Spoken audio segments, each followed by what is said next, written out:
Welcome to The Authority File, the academic library podcast from Choice. Choice is a publishing division of the ACRL and the publisher of Choice Reviews and CC Advisor. This episode is brought to you by Sage Publishing. I'm Bill Mickey, the host of the podcast and the editorial director at Choice, and for this 4-episode series, my guests and I discuss the evolving research workflow and the opportunities academic libraries have to embed themselves deeper within it. We'll also talk about how these integrations impact library services and the value they deliver back to the institution. In this second episode, our guest and I talk about the challenges of discovery, how discovery should morph into delivery, and the disconnects happening between changing user patterns and traditional services. My guests include Richard Griscom, Associate University Librarian for Departmental Libraries at the University of Pennsylvania, Karen Phillips, Senior Vice President, Global Learning Resources and UK Editorial at Sage Publishing, and Johan Tilstra, the founder and CEO of Lean Library.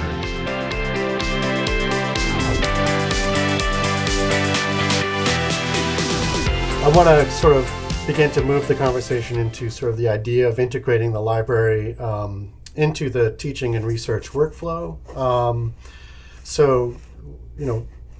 One of the things that we've touched on a little bit already is that this idea of discovery still seems to be a problematic area for students and researchers, and definitely an opportunity for libraries to exploit to their advantage. And I'm wondering if you could, maybe Karen, we'll start with you, talk a little bit about this. Why is discovery still a problem? What's sort of holding us back in that regard? Yeah, so I think it's to do with looking at things from the student and the researcher perspective. Right. So students go into the learning management system to find out where, to get their materials, rather than the library discovery. So, and researchers will typically go into Google Scholar and search for their article. So through both the learning management system and through the Google Scholar, a lot of students, researchers actually will find library materials. They just don't know they are finding library materials, and they may not be finding them as efficiently as they should be. Right. And there may be whole steps of kind of authentication over and over before you actually get to the journal article that you're looking for. Mm-hmm. So I think the issue for the library has been that library discovery has been great in terms of a digital environment. There is the library website, and you can get access to what the library catalogue is. It's just that doesn't fit naturally to where the students and the researchers are looking. And so I think there's great opportunities actually for technology on both both integration into learning management, and we've got some developments on that kind of side, which will be kind of really helping the library to integrate their content into the learning management system, kind of really effectively giving the library a window onto what materials are being used that will help with collections development. We're doing that through a company called Talis that we acquired last year. But also, and kind of on the researcher side, we have great to have Johan here to talk about Lean Library, who have developed this great technology to really create seamless access to content for the researcher from where the researcher is. So I think it kind of is an area where there's some change could be a real benefit to the library and to the end user. Okay. Yeah, I was going to say, Johan, this sounds exactly like what might have inspired you to develop Lean Library in the first place. But I'm wondering if you could just take us back a little bit to while you're at Utrecht Universities and your involvement, or I think your involvement in the Thinking the Unthinkable initiative, and what that was about, and how it supported this idea that libraries should shift from discovery to delivery. Yeah, that was also quite interesting for myself as well. So when I started at Utrecht University Library, again, no library background, so that took me quite an effort to really dive in and understand what libraries were doing. And one of the frames of mind that I had at the time is that if you think back towards ancient times, I mean, if you think back towards when a library might have been just a stack of books in a physical building and no digital access. In that world, you would be standing in front of that stack, and in essence, discovery and delivery would be the same. That everything that you could discover is immediately accessible, so it's deliverable right away, and everything that's deliverable is discoverable. And then we turn to a digital world where discovery kind of got detached from delivery. So you could find it on Google or on any other search engine, but you might not be able to access it right away. So yeah, it got a bit detached from each other. And that was also a bit of the thinking at Utrecht University at the time. Can we bring back delivery? Can we bring back that closer to the end user? Yeah. And one of the thoughts within that program, it was a program that was already running at the time, and I took over as program manager, took over from my colleague Simone Kortekas. And one of the thinkings at the time was, of course, that a very concrete reason to start thinking that way. We saw end users not always starting out at the library anymore, not always starting out at the library discovery service, not always starting out within the library's collection, obviously, and I think that's a very good thing. So end users were going to generic search engines, again, like Google Scholar, searching through everything that's available, but not everything might be directly accessible. And one of the thoughts was very practical. Do we as a library still need to provide that discovery service? Do we need to pour all those resources, all that time and energy into that discovery service if we can see end users going somewhere else? Is that still a viable choice, consideration to be made? I think in a sense it is, because end users do expect the library to offer a discovery tool. And I think a middle ground solution might be that you do offer a discovery tool, but maybe not that full-fledged, expensive, totally a tweaked and tuned one. But at the same time, so we were thinking about, do we actually need to purchase that discovery service? And the practical reason was there was a homegrown discovery service at the time, and we were investigating buying an off-the-shelf discovery service.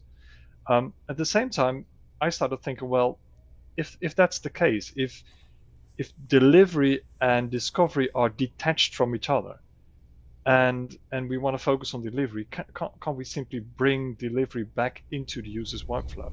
I mean, we're asking end users to head over to the library, use the discovery tool over there, or to head over to the library physically and stand in front of those stacks, and then have discovery and delivery be overlapping. Can't we somehow bring delivery back into the user's workflow? And then it just seemed obvious to me that you'd use technology of browser extensions, because that is it's very powerful technology. You can automate a lot of the services that libraries provide through their website or through their physical buildings. You can automate them, and by automating them, they become a lot easier to use for end users, and that's that focus on convenience. Right. I think that is needed. You want to make stuff as easy as possible for your end users, so that you as a librarian can focus on the hard stuff. Right. And there's a lot of hard stuff to focus on. Okay. I'm wondering now if we could talk a little bit about the idea that, and Johan, you touched on this as well, like that how user patterns are shifting. I mean, we're talking about how that you may not need to be physically going to the library to access resources.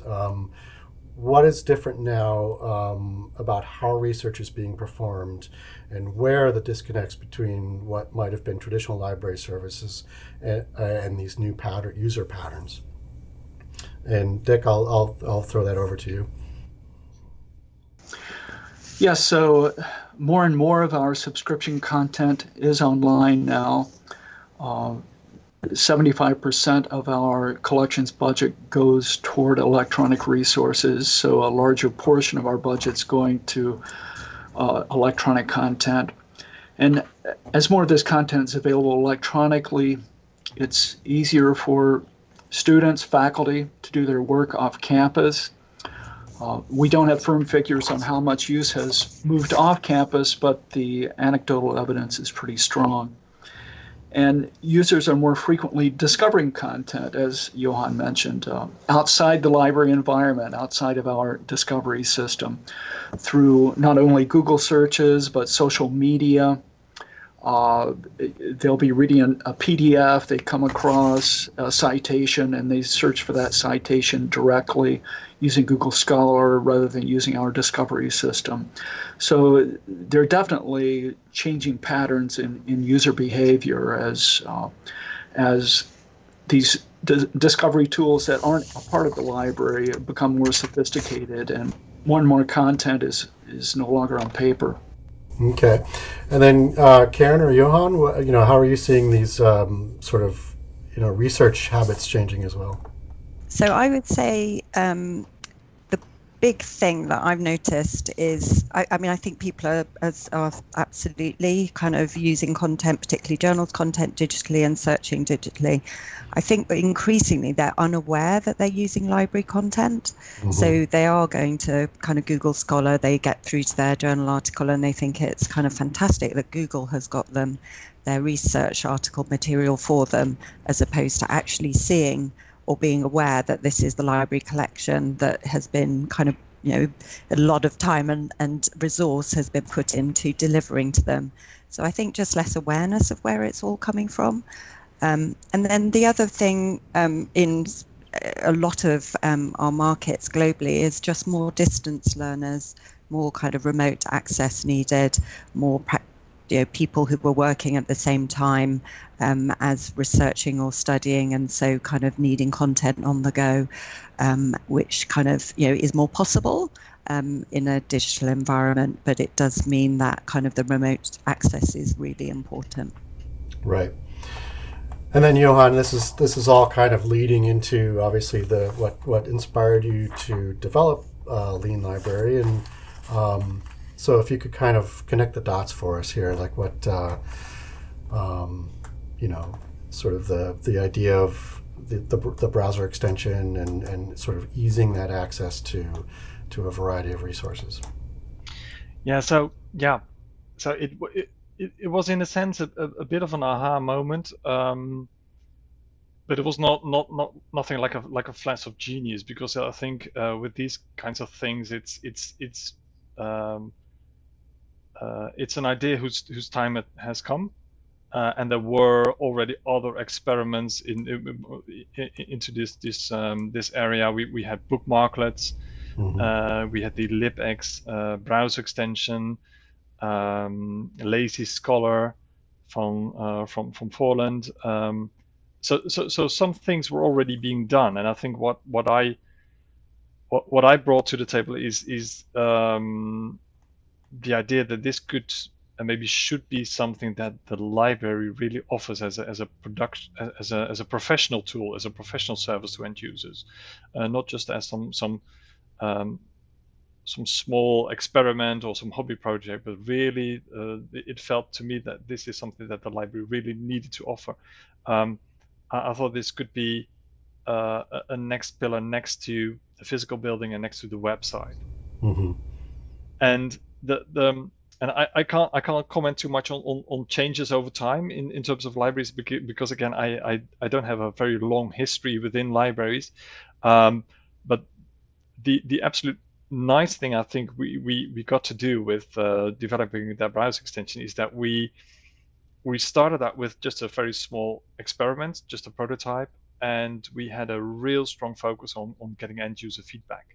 So we did a lot of interviews, a lot of talking with end users, simply in a very, not a very structured manner, but simply about the issues that people were facing with their libraries, and how they were getting access. And I would obviously, at a certain point in time, narrow that down to whether they thought we should continue with that idea of using that browser extension.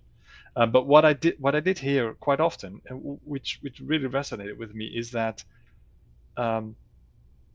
with a lot of people that I did interview, and students, professors, lecturers, they quite often had no or a very limited idea of the role that the library actually played. And specifically when they access resources on campus. I mean, in that sense, libraries have made, through IP-based authentication, they've made access really seamless, and maybe not too seamless because it's very convenient, as long as you're on campus, because if you're on campus, it just works automatically.